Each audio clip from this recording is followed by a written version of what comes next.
Hello, everyone, and welcome to Celebrating Cinema, a podcast for the love of cinema. I'm your host, Laura Gommans, and I'm here with film critic Hugo Emmerzael. Hi, everybody. To discuss whether we should still watch films when they're made by bad people. Oh, boy. Oh, boy.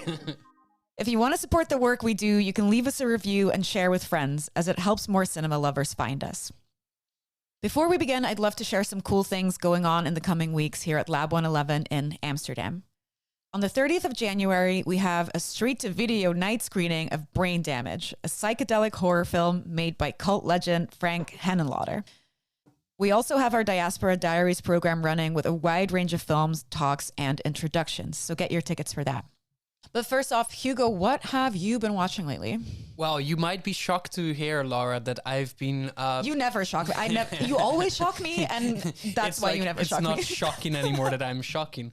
That I've been completely obsessed lately with a little-known Netflix series called Emily in Paris. Oh, God. I've watched all 5 seasons basically in the span of a couple of days with my girlfriend. And you know what? I almost respect that. And it's amazing. What can I say? What can you say? What is it about Emily in Paris that touches your soul? Well, we've talked about Sex and the City here before, right? And about And Just Like That, the spin-off sequel series. And Emily in Paris is like Zoomer, Gen Z, and Just Like That. It is demented, it is dysfunctional, it is very bad. And through all of this badness, it becomes somewhat sublime. It's like peak Netflix slob. And for me, it's interesting because I never really watched that much of this kind of, let's say, super mainstream Netflix stuff.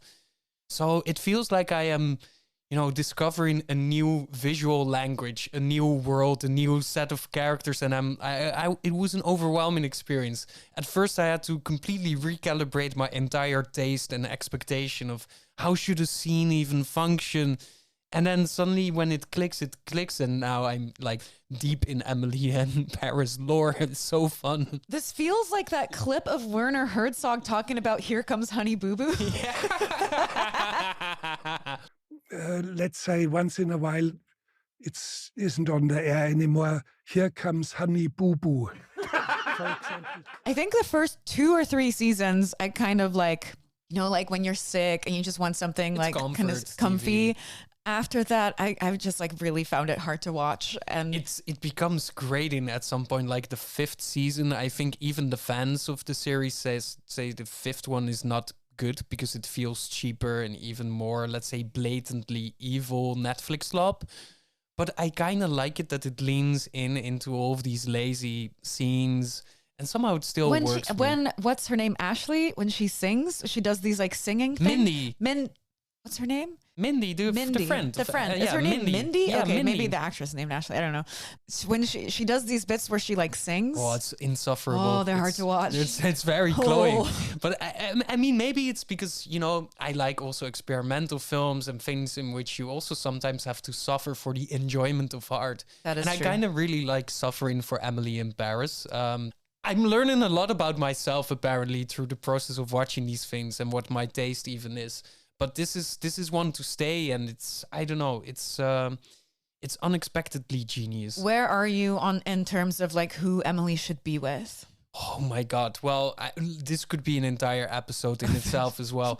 But I have to say that we need to get rid of all the lads. It's like if you've never seen this series, just very briefly, like you have Emily, the American girl, in Paris. She falls in love with a guy who was already in a relationship with somebody else, but then they split up, and then he's kind of with Emily. And but that's then her friend too, right? And that's her friend, but they all live in the same home. And then Emily has a new boyfriend who becomes her ex, and then she's back together with the other one. But he's then already back together with this other ex, and then the other ex is suddenly pregnant and dating a woman, and they all live in the same building. And it's like at some point it becomes so absurd. Like, how is this even possible? This is insane. It's great. It's funny. Nice. How about you? Do you also have some great refined tastes that you want to share? I was gonna talk about one of those Netflix movies where a girl applies to be on The Bachelor in Paris, but turns out it's Paris, Texas.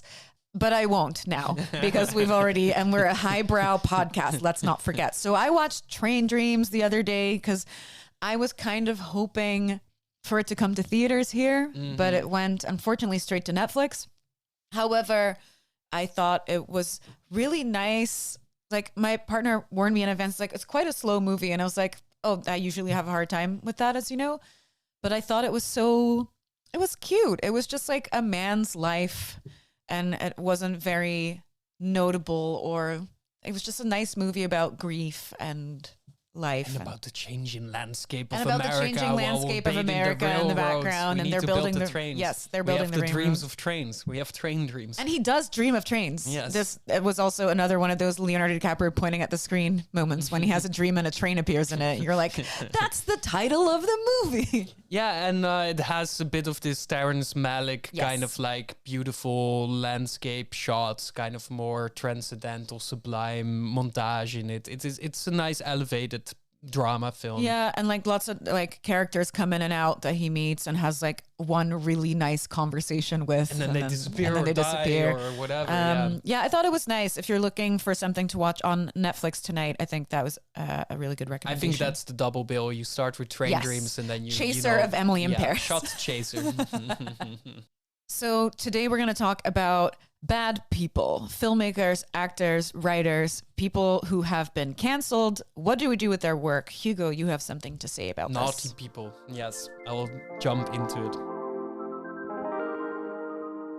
Just before we jumped into the new year of 2026, legendary French screen icon Brigitte Bardot passed away at the age of 91. Outpours of admiration for the actress and sex symbol naturally flooded social media, celebrating Bardot's iconic performances in Jean-Luc Godard's Le Mépris and Roger Vadim's And God Created Woman. Along with all the praise for the recently deceased, however, also came the critical nuance. Yes, Bardot was a revolutionary force in the cinema of the 60s, and yes, Bardot was a known animal rights activist, with multi-decades efforts to save the green planet.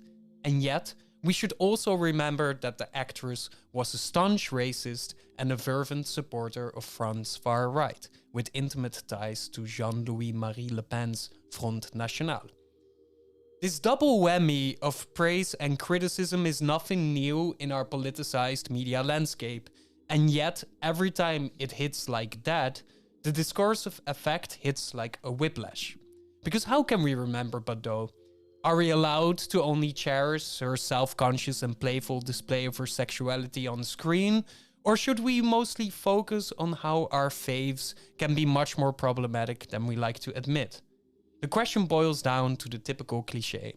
Can we separate the art from the artist? In the year after the #MeToo hashtag became a bona fide movement to address the blatant sexual exploits of the cultural industry, and behemoths of the film industry like Harvey Weinstein finally took a fall from grace, American writer Clay Dederer wrote an instant classic essay called What Do We Do with the Art of Monstrous Men?, in which he wrestles with their own admiration for the works of problematic faves like Woody Allen, Roman Polanski, Miles Davis, and Ernest Hemingway, to name just a few. It's somewhat of a universal fact that all these men made monumental works and that they were morally corrupted souls with a rather dark attitude towards women. And does the awareness of these facts make it harder to enjoy Miles Davis' Kind of Blue? And is Annie Hall a pedophilic text now and Chinatown rape apologia? As always with art, the answer is in the eye of the beholder, but that answer doesn't completely satisfy. Since art, media, and entertainment have become main assets in our socio-political spheres and cultural economy, the choice how we engage with tarnished artworks is a political one. What would happen when Lab 111 does a Roman Polanski retrospective? Or if a film festival blatantly shows Russian cinema? Or when the upcoming Michael Jackson biopic comes out and conveniently glances over his pedophilic nature? When we see the docuseries on P. Diddy's freak-offs on Netflix, we enjoy the schadenfreude of witnessing a washed-up legend fall in a pit of depravity. But when we struggle to admit that we still listen to Kanye West in his Nazi era, the artist is actively in the way of our shameless enjoyment of the art. Consumption has always been linked with shame and guilt. Just think about your most recent huge fast food indulgence that left you feeling bad afterwards. But in the case of art and entertainment, we usually want to feel like we are making a right choice that adheres to our own sensibilities and elevated taste. So in her essay, Dederer defends her obsession with Polanski because he is a fascinating artist, partially because of how his murky past resurfaces in his work. She describes the process of still trying to enjoy his films as seeing a great, beautiful silk tapestry of infinite color and complexity that is marked by an indelible stain. Surely, you can still take in the beauty of the entire artwork, but you can also never unseen the stain on the carpet. So what to make of all of this? How do we program our cultural venues, curate our Netflix watch party, compile our Spotify playlist, and plan our museum trips? Do we go out of the way of the mostly monstrous men? Or do we tread the waters carefully and find our own path in the poisonous swamps of media and culture, where the most celebrated and powerful artists can turn out to be the worst type of demons? In this episode of Celebrating Cinema, we discuss our problematic faiths and explore how we navigate a cultural landscape that is gradually adjusting itself to the evil within, which is also a thorny and quite problematic process in itself. Thank you for listening to Celebrating Cinema. I have nothing to add to that. That was great and very I think that really covers a lot of it. So now we're gonna talk about some of these artists and how we tackle their work and how we approach this ourselves. Well, maybe it's good, Laura, to actually ask you the question first. How do you, deal with the art of monstrous men, or how do you separate art from the artist? Is that something that plays a big role in your media consumption and how you think about yourself as a professional as well? I mean, absolutely. I think there are differences, and it's such a minefield of exploring. If something would come out tomorrow about Steven Spielberg being whatever, a pedophile, would that not make Jurassic Park my favorite movie? I don't know. So these are really, really complicated things. I think it's very easy for me to say this about people whose work I do not really enjoy anyway. So it's I will never watch a Mel Gibson movie again, as if that's hard. But yes, I think there's nuance to it, because I think a movie in general is often not the work of one person. It's hundreds of people. It's DOPs, it's writers, it's actors. It's never the work or product of one person, or it very rarely is. I don't know. I think it depends. So some movies by Woody Allen to me are hard to watch now, because I'm it often deals with younger girls, or as you mentioned in your thing, there's a lot of artists whose work I enjoy. For example, Luc Besson's Le Grand Bleu, I think, is an incredible movie. Luc Besson had allegations against him in 2018 by an actress called Sand Van Roy, who accused him of rape. I won't go see his new movies. I didn't go see Dracula, didn't go see anything that he would maybe now make money off of. Maybe that's subconsciously my thought process. I feel like Harvey Weinstein doesn't make money off his movies anymore because that guy's rotting away in prison. A lot of other, Brigitte Bardot is dead. A lot of the other people are dead. It's basically the summation of this episode it is convenient when they die. It is convenient when they die. There's less to think about. They don't get money anymore. So you mentioned a lot of monstrous men, and there are a lot of monstrous men, but I think a really good example in this case is J.K. Rowling, for example, who we all grew up with her work, and I'm assuming we all grew up with Harry Potter and loved Harry Potter. It's funny because at the beginning I was talking about Emily in Paris, but over the Christmas holidays I also rewatched the entirety of Harry Potter, because most of these films I had only seen when they came out in the cinema, because I was always more Lord of the Rings nerd and never Harry Potter. It was more mainstream for me, and Lord of the Rings felt more I was cool. also never a big Potterhead, but I did read the books when they came out. I never read the books. I've seen the films when they came out in cinema, and that was about it. And it was very nice to rewatch the films, actually, just to binge watch an entire fictional universe in a short span of time. It was very pleasurable, but it's also just very funny, right? That one of the most beloved, let's say, franchises for kids and teens, but also for adults, has become so tarnished as well by the insistent, constant online presence of J.K. Rowling as a very aggressive TERF anti-trans rights activist. Anti-trans right activist pretending to be a feminist. Yeah. There's something just so blatantly evil about that pipeline that makes it impossible to not think about her. I still enjoy the films very much, but she exists within them. And that is a very interesting process to me. It really is. And especially when, what I think with a lot of these creators, someone can make a really empathetic, beautiful, profound movie and be a complete jerk ass. J.K. Rowling wrote this piece that, yes, it has her only Asian character's name like Ching Chong or something. Yeah, this like, kind of stuff, okay, there's like things in it where you're like, nah. But in general, it's about like outcasts, and it's about like trying to fit in with this community and being accepted for who you are. And this is, I think, a very good point. And that is, I think, where most people are very susceptible of, is like the blatant hypocrisy that can be at the heart of this tenseful dynamic, right? I think another great example, which I think traumatized a lot of people, was Louis C.K.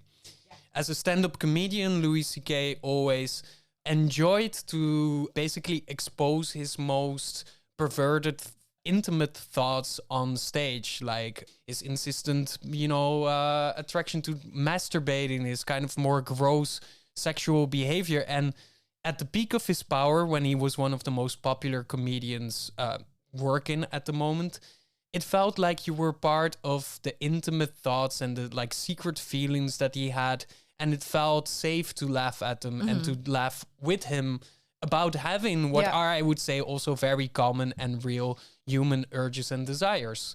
However, using the trust of the audience to basically become complicit in these things and then actually doing these things, like publicly masturbating in a closed room in front of two female aspiring stand-up comedians, suddenly it becomes an entirely different thing, because the thing you're laughing at is actually also a crime he has actually done, right? Yeah. And this betrayal of trust, I think, for a lot of people is the most complicated thing. Like, if an artist or a filmmaker or a painter makes, let's say, their problematic thoughts and behaviors, and sometimes actually their crimes, part of the stories that they tell, and they invite the audience to empathize with that, but then you realize that you're actually kind of like being used to condone what they have done. You feel bad afterwards, right? Yeah, I think the Louis C.K. case is very interesting. I think he did some really gnarly shit. What I'm also interested in that case, is there a way back? Like, is there, because he immediately came out when he said, it's like, yo, I am so sorry. I did not read those situations as non-consensual. This and this and this is why I thought that. I'm a jerk. I'm gross. I am so sorry. I've personally contacted these ladies. Is there a way back for an artist after something like this has happened? I guess it depends on if it's like a federal crime or not. I think another good example is Noah Schnapp in Stranger Things was filmed handing out Zionism is sexy stickers. He has since apologized for it. Is there ever a way back from these things? Because to me, he's like tainted now. And it's kind of the same with CK. It's like, it's very funny because it goes back to, it becomes a genre in its own self, right? Like the quality of an apology post by a celebrity. And it became kind of almost a meme to have these like iPhone notes app apology posts that people would write and then screenshot and then post on their Twitter and whatever. And they would very often be quite lazy and bad and lame and actually try like throwing more oil on the fire for a lot of people because it doesn't feel sincere. And that's also why in my Cold Open I say that this process of adjusting to this evil within these industries is very thorny and problematic in itself, because nobody's been handed out a guidebook. There's no, let's say, moral compass that seems to be the most effective of how to move forward. Because again, our landscape of culture is so insanely dense and varied, and we all have to make these choices individually.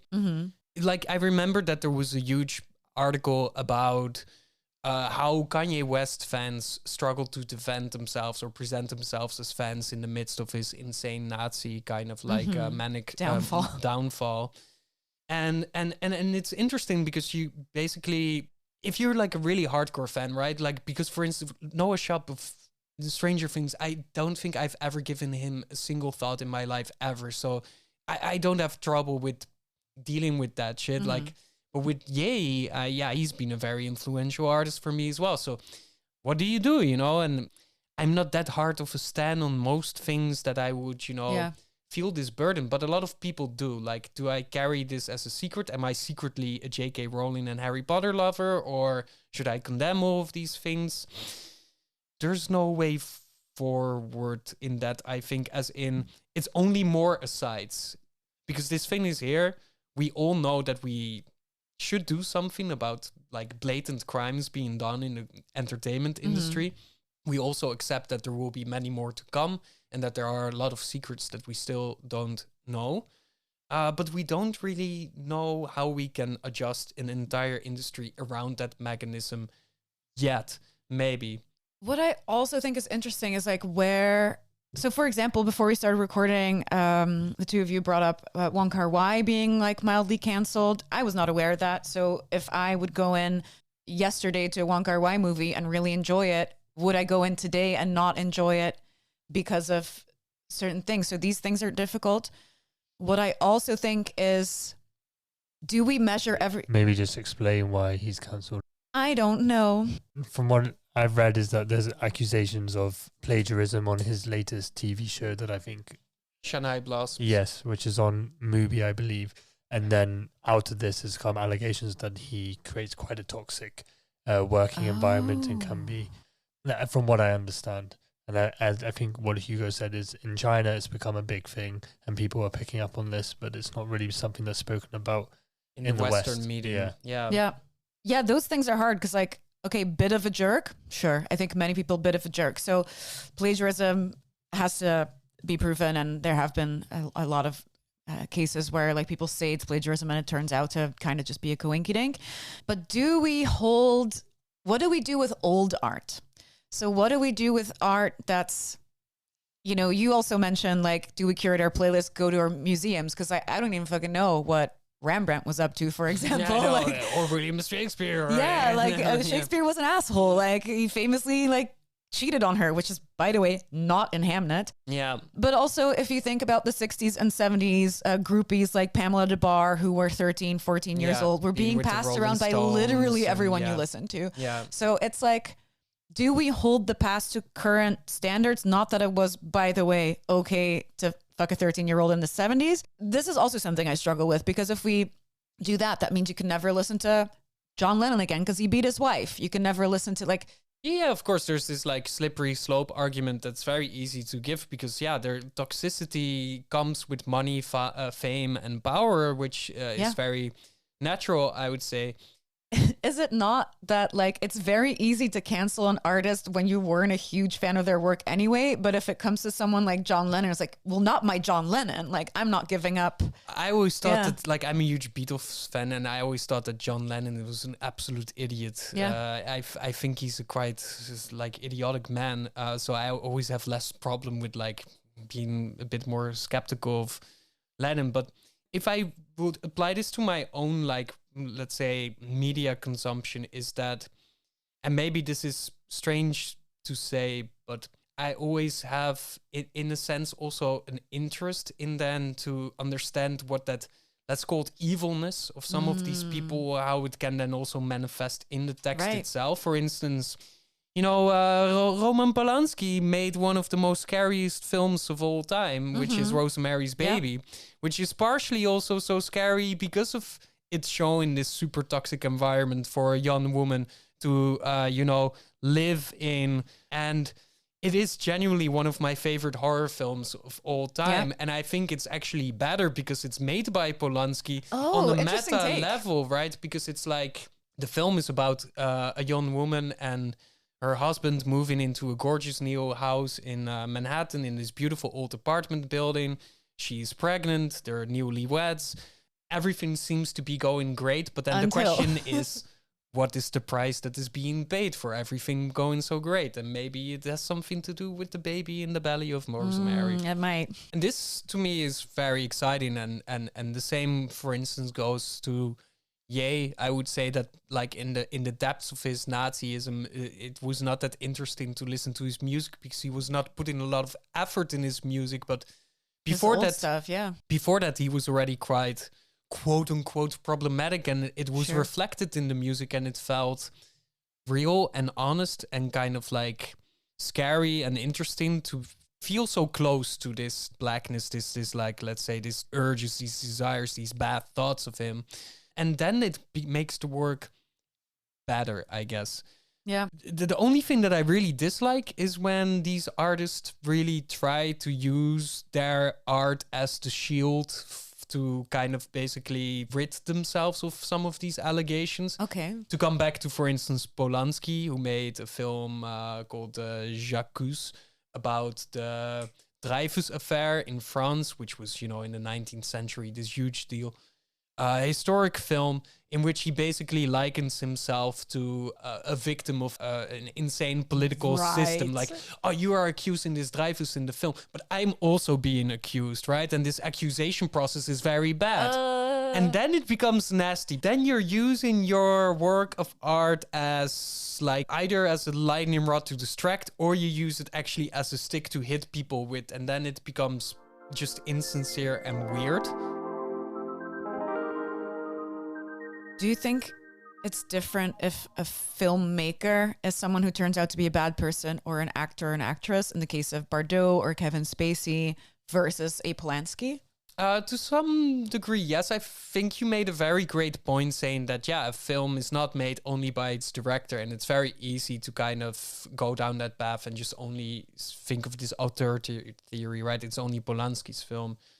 In the case of Bardot, I'm much more generous to Bardot, I would say, than maybe some other people, because it's like she had a very limited run in the cinema, right? She stopped acting quite early in her career, at the peak of her career, and then moved into very other ventures like this animal rights activism and stuff. And this is also where her political, let's say, awareness awakened. So first of all, these are very separate timelines in which she is in front of Jean-Luc Godard's camera and in which she is writing insane open letters to all of these different people, calling all of these people very bad names, being very, very nasty, mostly also to Islamic citizens of France and in the rest of the world.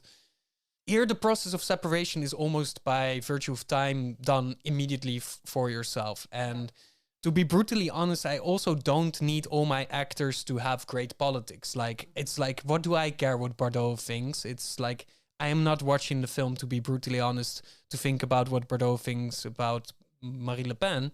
Especially maybe because actors step into a different role that is not themselves. Yeah. In every case of acting, you're not presenting yourself as yourself with your own thoughts and ideas. People say what you have to say.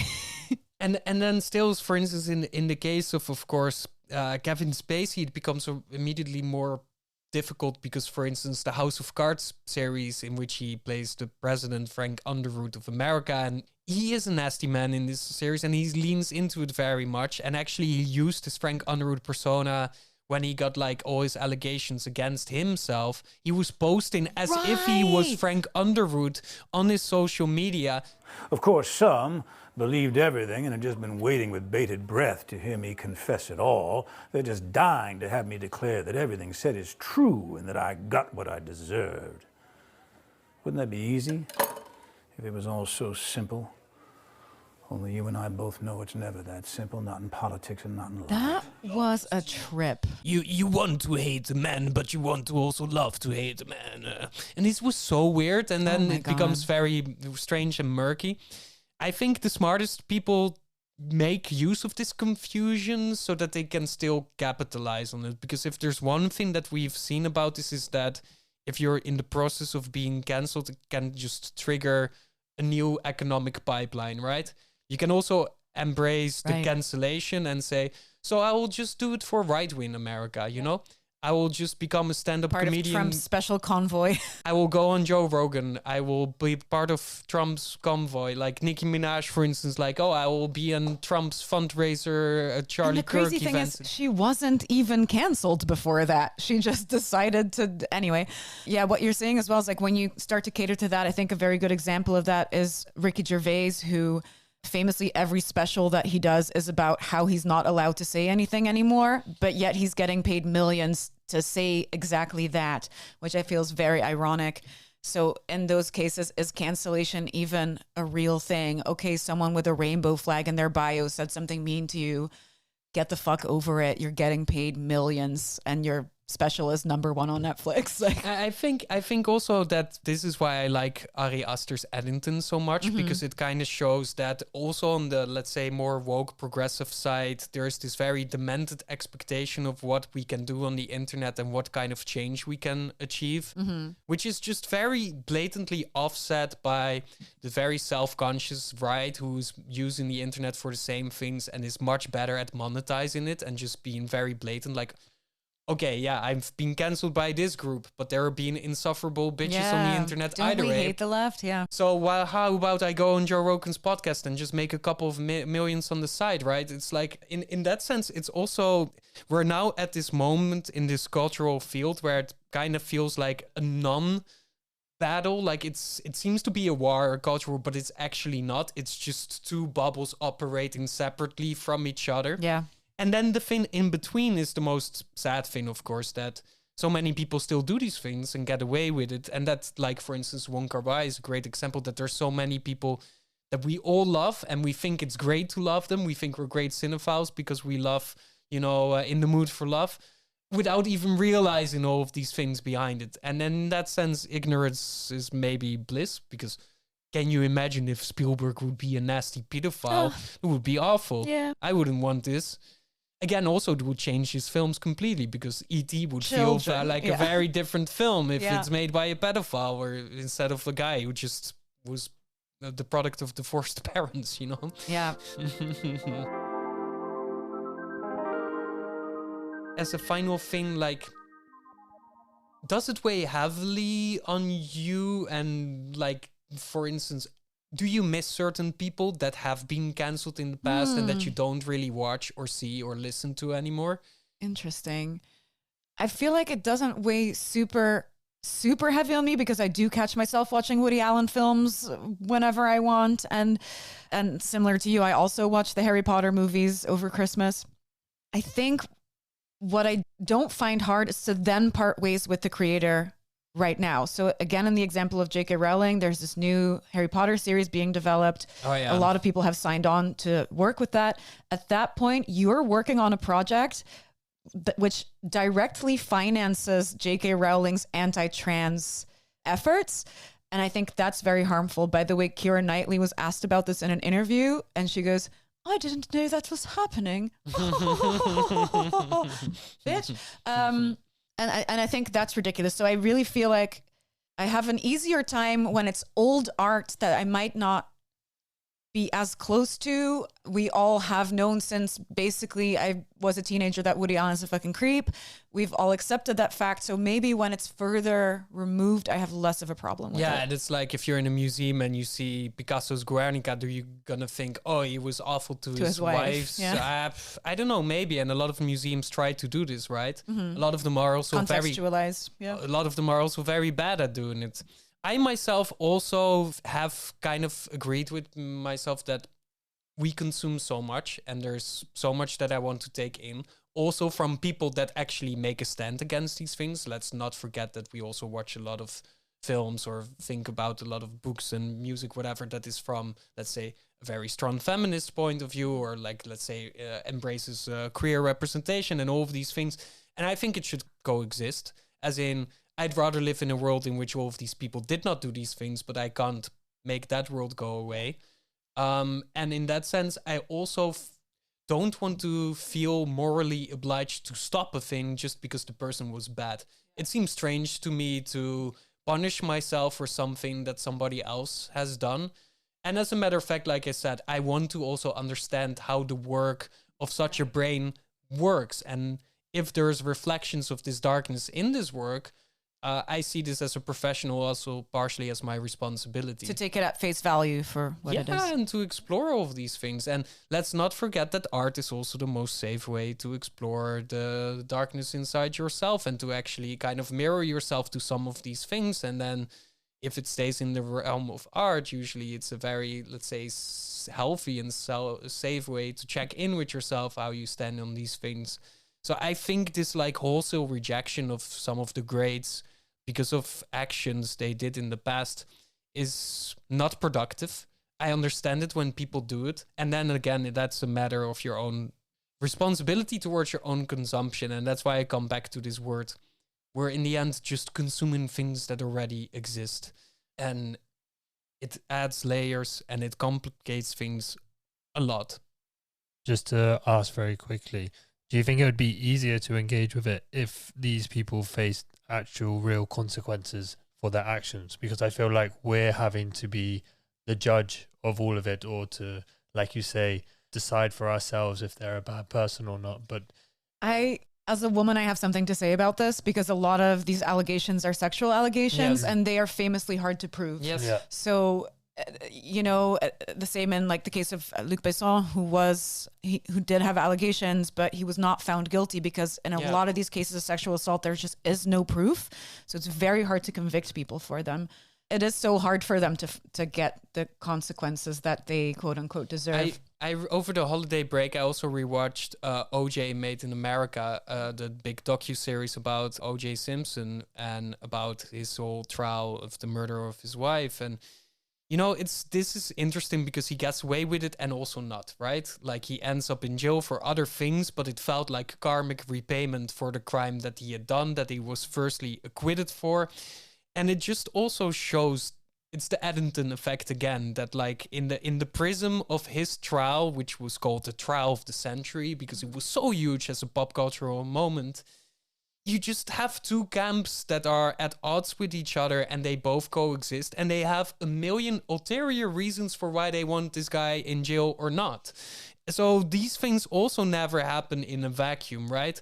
Like, for instance, many of the allegations that come forward to some of these directors or artists only happen in a moment in which their, let's say, power is already receding and their weakness is showing, and these women finally are in a position where they feel able to even make the allegations, right? This was why #MeToo was so insanely important. Absolutely. Because it took away the burden of a lot of the individual cases to even step forward to begin with, because it's scary and, like you say, very often not rewarding. As a matter of fact, a lot of women, artists, actors, directors, other talents in all the entertainment industries have been punished for these allegations that they've brought forward as well. So it's never the thing in itself. It's always a complex representation of how power dynamics in this industry works in general. I don't know. I think we should still enjoy that Weinstein is suffering so much. Yeah. Because that felt like the big symbolic tree that had to fall. And it has opened up a lot of food for thought. And it is also the reason that we are talking about it now. But it also feels like this will just be a permanent talking point and a permanent issue that we all have to solve with ourselves. And I don't think we can solve it collectively. I mean, I think that's a good bridge to asking you guys what you think about this. I feel like we said our things, but we would love to hear how you feel about this. So you can always get in touch with us in any comment section, whether it's on Spotify or on social media. We'd love to hear your thoughts on the subject. So if after that conversation you still feel like watching some films by some bad people, you can get your tickets to Le Mépris, starring Brigitte Bardot, or Happy Together by Wong Kar-wai, and part of our Diaspora Diaries program. Stay connected with us at Celebrating Cinema and Lab by following at Lab111 on Instagram and Letterboxd. Do you love what we do? Support us by leaving a review on your favorite podcast platform. It really helps us climb the ranks of the podcast charts. This was a Lab 111 production, edited and produced by Elliot Bloom, with music from Hugo Emmerzael and artwork from Studio FFF.